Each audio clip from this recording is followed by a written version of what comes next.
Whoa, come on, baby. Come on, baby, light my fire. And I got the graphic in there early. Pay no attention to that graphic. It's not time to talk about that. Got it. Yeah, streaming, somebody's watching. Everybody's always watching. Um, are we recording, Matt? Yeah. Do we have participants? Just me and you? You're not. Hey, HFR from the floor. Mistrade. Disqualified. Market Vitals is the stream. DQ. DQ'd. MarketVitals.io is the community. We talk markets. We talk everything, Matt. And to start it out, we're gonna do a little dictionary.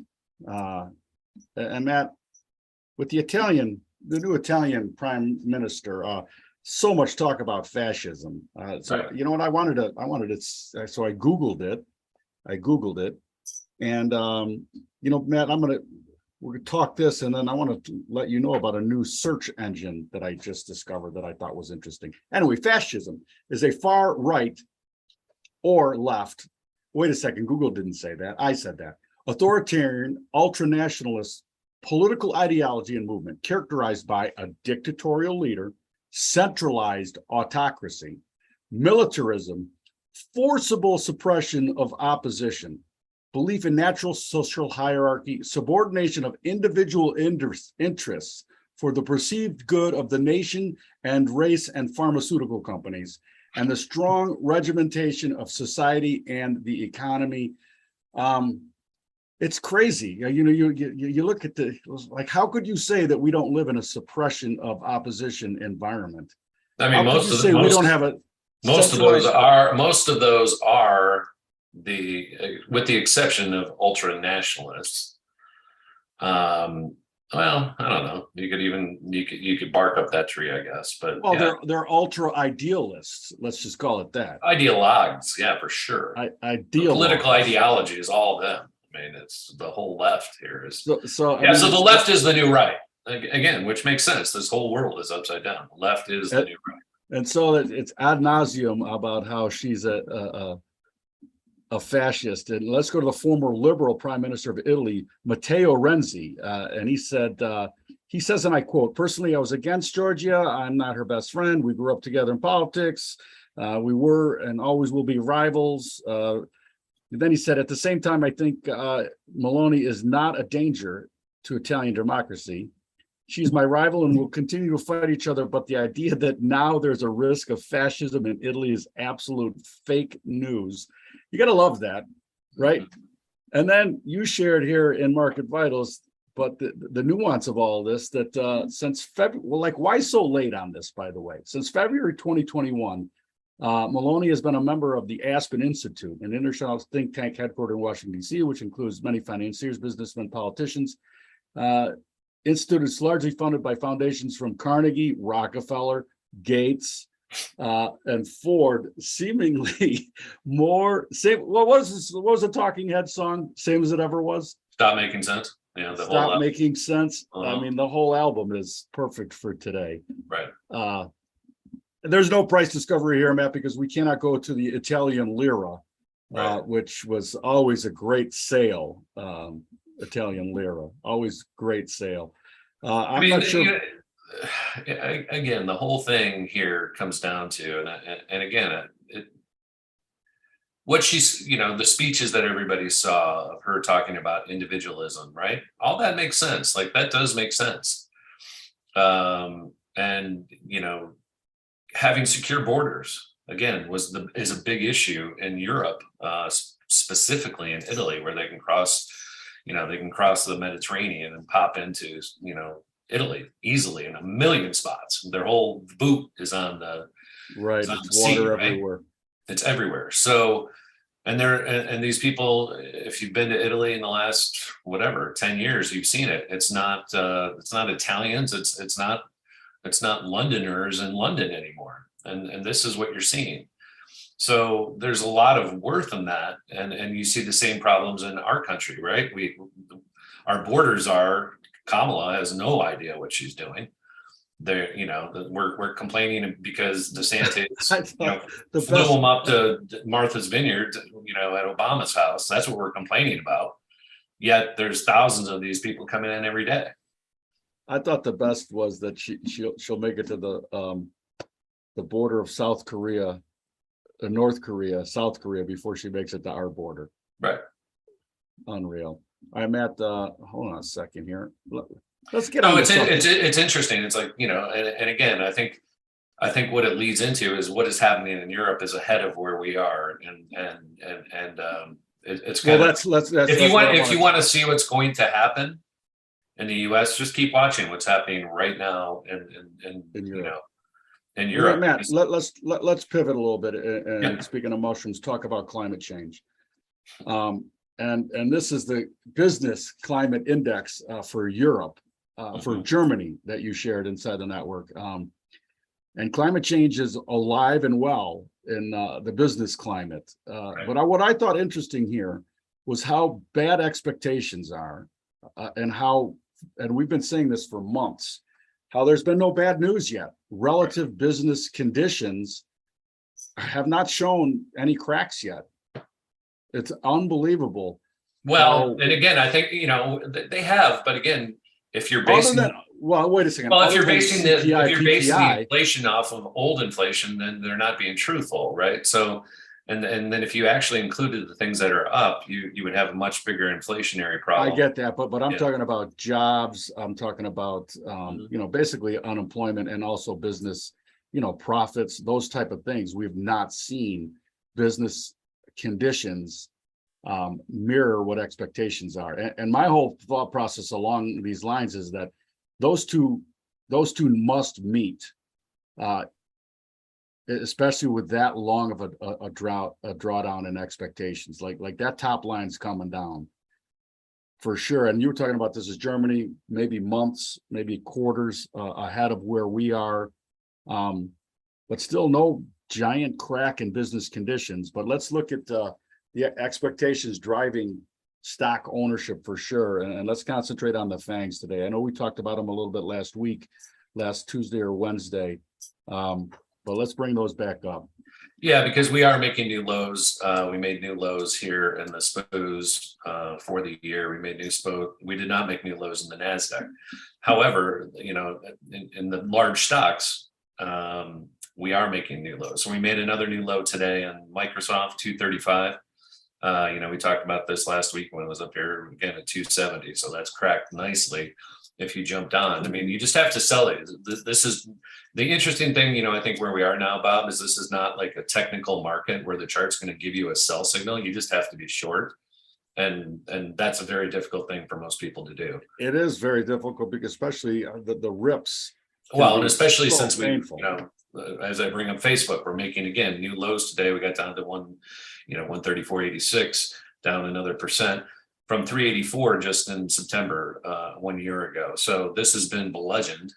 And then Google, we talked about last week, 100 being that round number bingo, and we're right there. We went below it. Again, this is a short-term chart, but when we talked about it last week, it was 101. We said breaks 100, watch out. It broke 100, messed around with it the last couple of days. This morning rallied back to 100, and now is sitting here at 97 new lows. So these are again 97.37 new lows on Google. And again, you see that right here, and this is a key juncture. The only one that really hasn't participated at this point on the downside, and we talked about this, is Apple. When that 148 level goes, it's going to go to 125. It's holding in there. It's actually green for the day here. Again, it's the one green thing in our portfolio. Buy more of it. Well, honestly, too, there is something towards people want to hold something, and so if it's the best of the worst. Now, the other interesting thing to note is the 2-year is down today at 4.3, and the 10-year is up again, almost 2%. Back up to 391. So that is pinching down. It was almost a 50, half a point. It was almost a 0.5% wide yesterday. It was 50. Now it's only about 35 cents. So I'm watching that. I'm watching that gap to see if they're going to actually try to pinch that. And again, that's going to be a good signal for you. If there was a time when, the market is going to tell you maybe that the Fed's done, raising rates, but I think they have at least two more raises in them because they're not doing it fast enough. Right. And and the last time I looked, that inversion, the DC in the Eurodollar curve, and I'll bring that up in a second because I want to jump to something else here. But you want to talk about playing the uncertainty in what the Fed's going to do 6 months out. Start looking at that, either the March 23, March 24, or this DC 22, DC 23 Eurodollar spread, because it is purely speculation. Those two spreads. I mean, nobody has any idea what's going to be on the ground. Like what, I mean, back to this chart here, what is actual business conditions going to look like 3 months from now, 6 months from now, which would dictate what the Fed's going to do. It is completely speculative at this point. You can't even give me an educated guess that I would take seriously. Nobody can. Yeah. We've never seen this type of situation.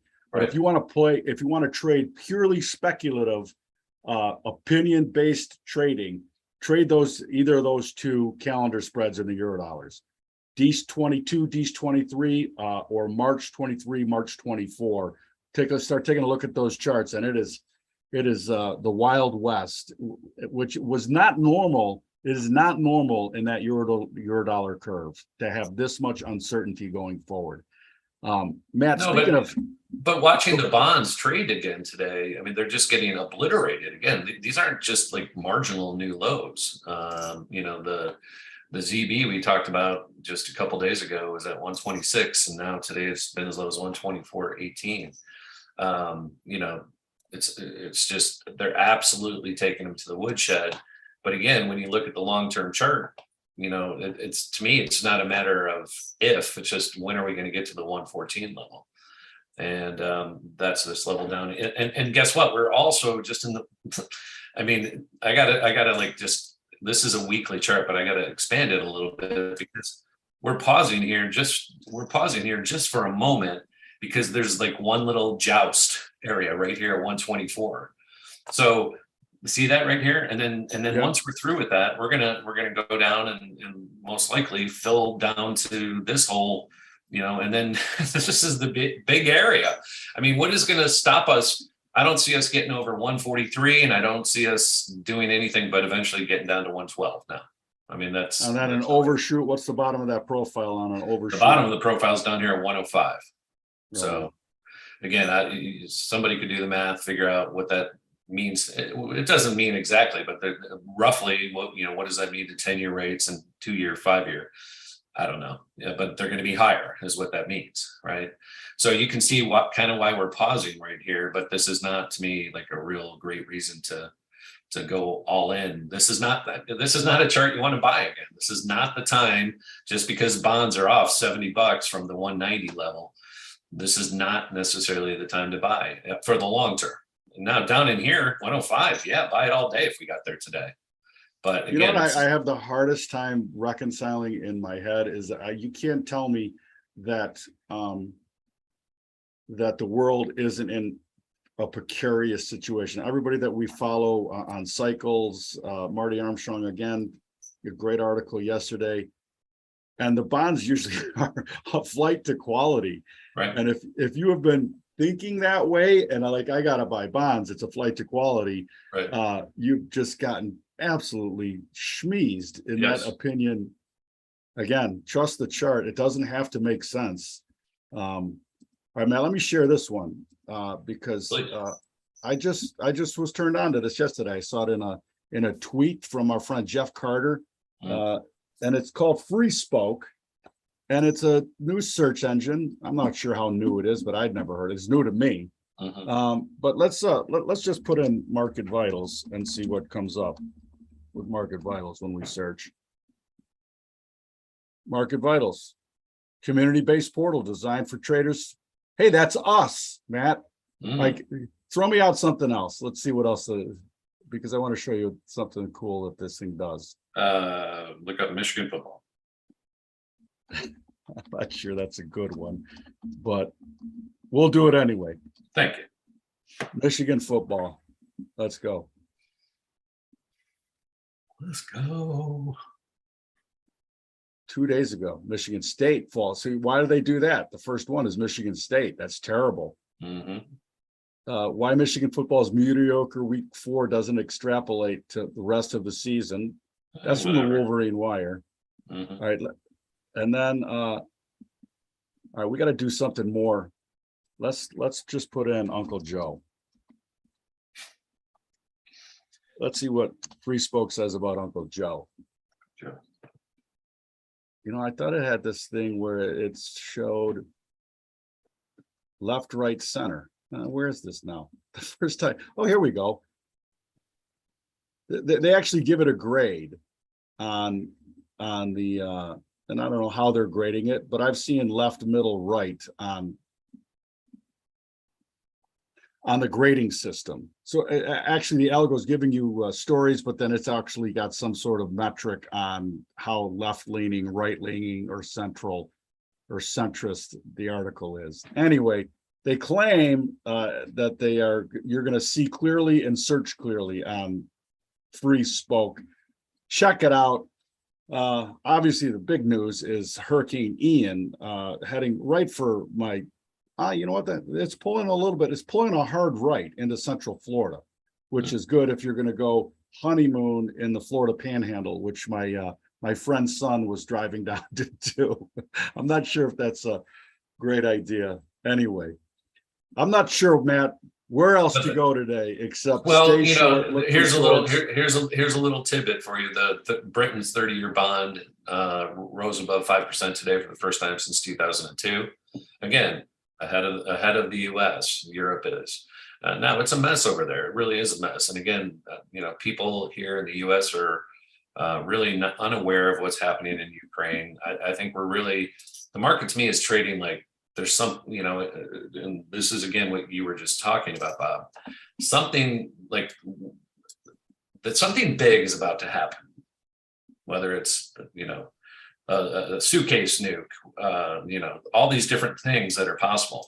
But the market, again, when I see the bonds running in fear like this, we talked about it yesterday. The bonds were down 14% for the year. If you add today, it's close to 15, and we've never been down more than like 3. So to your point, and everybody's to your point, in the last 50, 70 years, whatever it was, and I'm sure in history, if we went back, we'd find something that mirrors this. But the point is, it really feels like we're teetering, and that bad news that you said hasn't come yet is just due to come. And the market, especially, the climate, the business climate too. I mean, that bad news is earnings, right? Is revenue. Well, it could be economic news. It could be geopolitical. It could be war. It could be another famine. It could be another pandemic. It could be so many things right now. And it just feels like it's quiet into the election, which is now, just over a month away. So, we're wrapping up the quarter, like you said, so they're printing the quarterly numbers here, by Friday. That people could be leaning on it because of that. There's, that piece going on. This month has been very bloody. I mean, give me a monthly number, open to high to where we are now, like in the spoos, if you can, on your. Hold on, yeah. Let me do it. Because we're getting close to it as we get close to today. Today is really T+3. A lot of funds closed today. So maybe today's, Rosh Hashanah finishing up today. Maybe today's the bottom and we rally. I don't know. Well, just on that note, because I actually wanted to talk about this. Again, I talk all the time about nuance of standard deviation modeling, and the nuance is the slope of the standard deviation lines. This is the S&P futures continuation. And again, the slope on this chart has not been negative basically in our lifetime.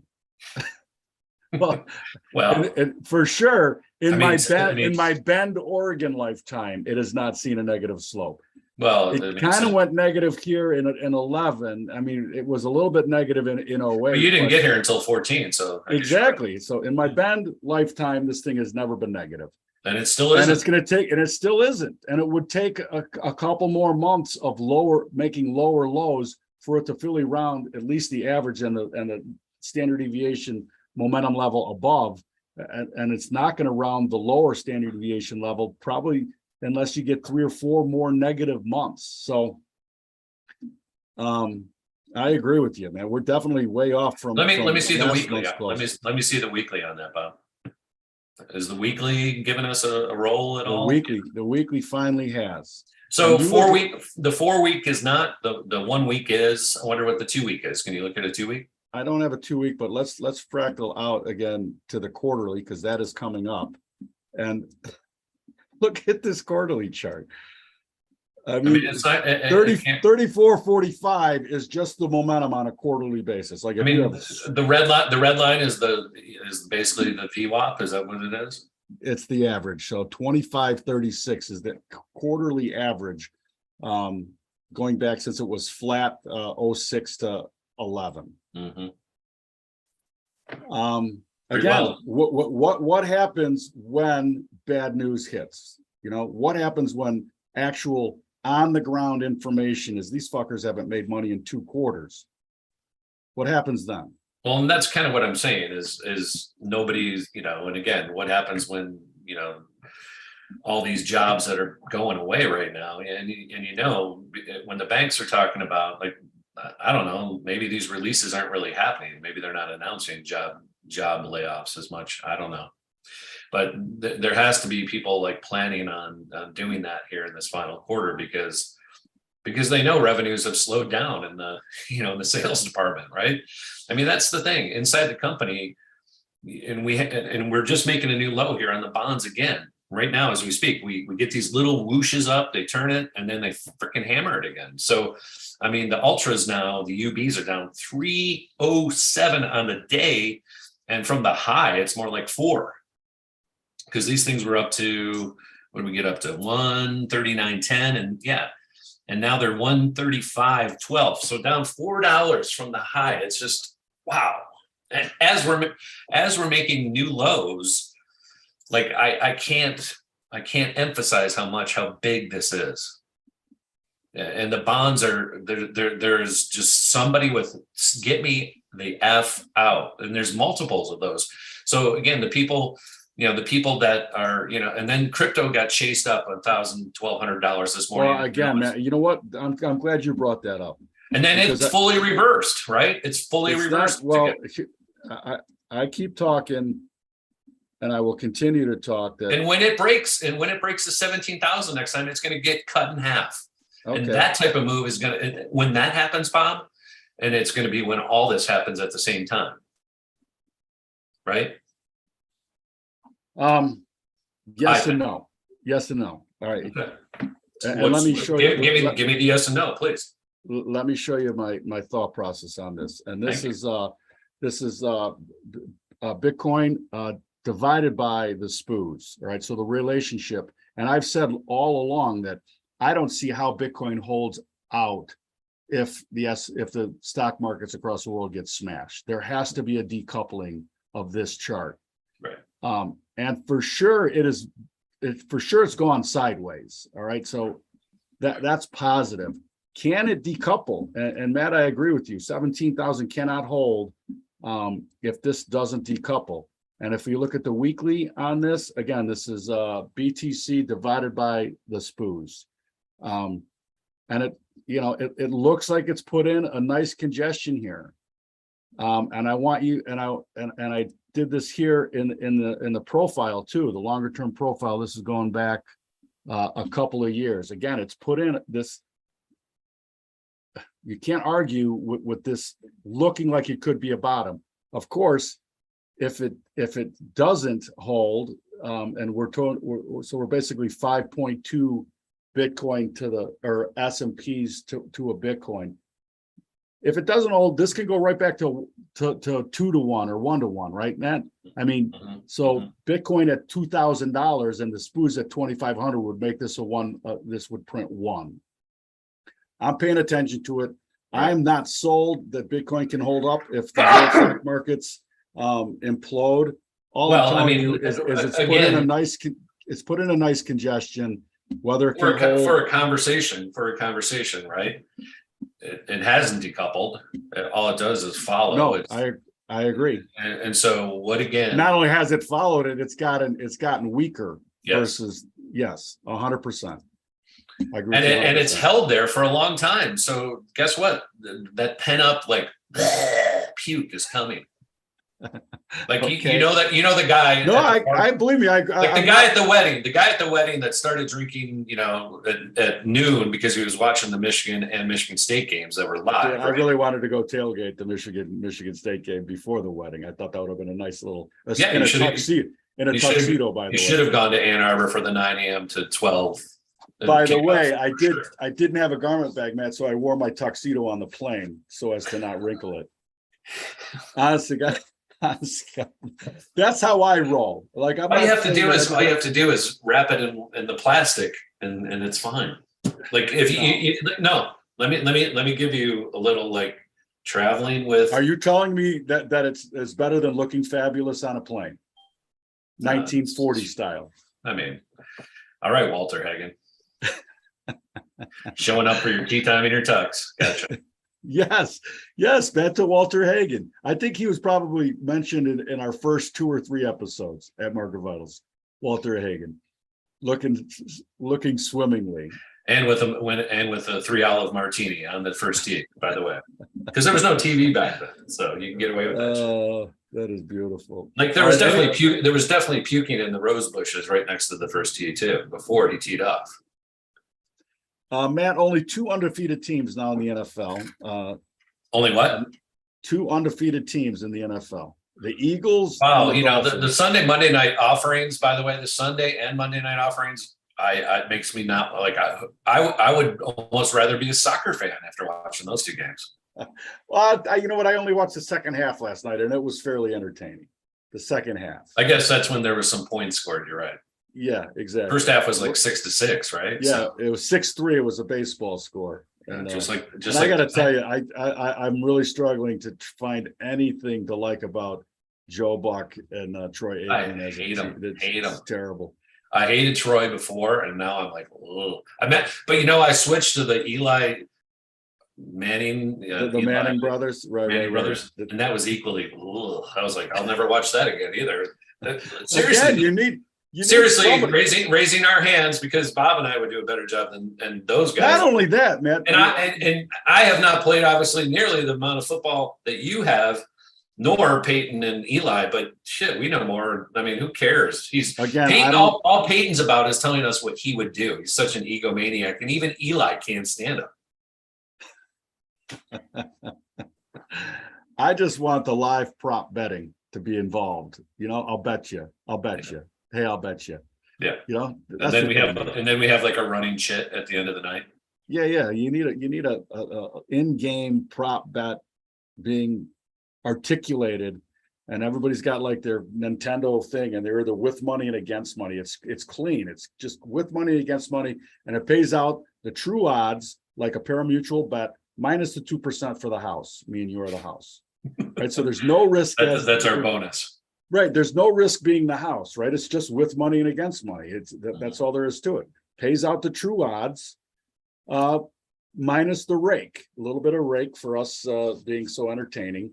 I cannot believe that somebody hasn't gone to that model, the parimutuel horse racing model, where it's like, look at this, man. How is nobody back on this? Davey Boy's going to need something here soon. Breaking news. In the ongoing saga of the LIV versus PGA, Phil Mickelson and Ian Poulter requesting to remove their names as plaintiffs in the antitrust suit. They're trying to play nice. Oh, somebody. Sounds like an envelope got passed in a back room. And I'm guessing all the way this works out is merger. Well, that's why they made the AFL. Yep. I'm just saying. Mark says he loves the Manning's broadcast. Listen, Mark, what you have to understand is Matt hates anybody that didn't play at Michigan. It doesn't No, matter. no, no, no. It doesn't Hold matter. on, hold on, hold It on, hold doesn't matter. on. So the hold Manning's on. Tennessee and Mississippi. I am actually a Tennessee fan. I can't stand Peyton Manning. I don't get it. I don't get it. But that's what that's what I'm sticking to. Look at him proudly wearing that gorgeous Michigan hat. Gorgeous. I, by the way, have the Rub Me Shrimp Mojo hat available at redbubble.com if you care to sport a beautiful ball cap with the best tasting rub on the planet. Again, 10-10, we're still a tick off the bottom on the bonds. There's been no buying all day, Bob. Just sellers, sellers, sellers, sellers, big sellers. Let me just show you that short-term chart again here, because it's just worth looking at. Like, if you think, I mean, we're down here 124.16. We're just off it on the ZB 24.19 right now. I mean, way oversold on the weekly here and on every time frame, but it just keeps going down. And this is kind of what we were talking about. And making new lows. You know, it's gonna bounce here soon, 100%. Today, tomorrow. The question is, whose money are you going to risk? Right. I actually don't mind. Matt, right now, if I were trading bonds, because it's really overextended, and I like the 610 into the collar. I wouldn't mind doing what expirations do they have in the bonds on? Do they have like every day like they do in the S&Ps, or is it weekly? You know, there's all kinds of spreads and shit that you can do. So that's a loaded question. I don't know where to go. Yeah, I like buying a put and buying a future here in the bonds. Buy a put, buy a future. Put your stop, and you don't have to worry of well, you're buying the put it where you're going to puke on the future. Yeah, well, no, you buy the at the money, and so I'm not familiar with the bond strike, so right. All you but that you're are, saying a little longer time frame, maybe, you know, again, but that's hard. That's tricky. It is hard. It is. Well, the beautiful thing about the buy the put. I mean, we've been going down for almost 2 months, 2 months straight. This was this high here in August 2nd. So let's just look at that so you can see that, okay? Because that has just been dramatic. And again, this is right here is August 2nd, right? August 1st, we peaked. This thing is literally the shoots and the greatest game, one of the greatest kid games, Shoots and Ladders. I love that game, by the way. Almost as much as I love Parcheesi. Every time I go to my friend's joint in the TV room, under the TV, they got the glass cabinet with all the games in it, and Parcheesi is one of them. And I think, Matt, I think about you every time I see Parcheesi. Okay, here's your basic trend line if you're a trend line guy. So you wouldn't want to buy this now until it was somewhere, 128. Up in here, maybe it gets you to ride up to 135. I don't know, but this thing has been going down way, and the volume is like, look at this volume, Bob, the last 6 days. Look at that. Dude, it's through the roof. Compared to like where we started here, I'm just going to show you, like, as we were peaking, it's the same volume. So you're almost getting that same like mirroring feeling. Those people that were buying up there are selling down here, and they're going to ram it up there. What next? So everybody's trying to catch the bottom, and it keeps going lower. That's the problem. You got to get them all out. You got to get them. It's just like, I'm done trading this thing. Yeah, and then they're going to take it up like $2. Yeah, you really need a giant washout candle. I don't know if that happens on the bond side too often, but it's pretty fluid. All right. But when they're buying and or selling, it is a great trending vehicle, and that's again why I bring it up. Where I'm, fresh new lows for the day. Again, down 310 on the ultras, trading 135.12. My target on those, as we just talked about, 112, 114. So we got a long way to go. But I don't think we're going to get it without I don't think we'll get there without some type of rally first. What do you, especially when at some point, this people that aren't broke doing the flight to quality trade, maybe until the last person gets shaken out of that. Right. Turn out the lights, please. And then in the same time, oil is up $1.50 today. Not, again, went down to the 76s. It's at 78.21. You know, I don't know your any thoughts on crude, natural gas, those beasts? Any thoughts right now? Hold on. Yeah, of course I got a thought. Why wouldn't I? I just, you're fighting City Hall for me with crude right now. And I'll just stick with it daily. Well, it's kind of the same thing. You know, it is amazing. Mid-September, we were trading over 90 on crude, and now we're down to 76 is on the low. So that's a huge, you know, it's almost a 20% sell-off in less than 2 weeks. So again, and getting You know, near looking at the monthly, Matt, you had 63 or $62 yesterday when you looked at the longer term profile. Mhm. That is actually the monthly level also, 63 bucks. Again, the markets are volatile and dangerous. But I really do like that level. You know, next month it'll probably more be, and we're gonna roll the month here and we ain't getting there this month. You know, 65, 67 area. It's got to go test, and then we'll see what happens. We'll see what happens. All right. All right.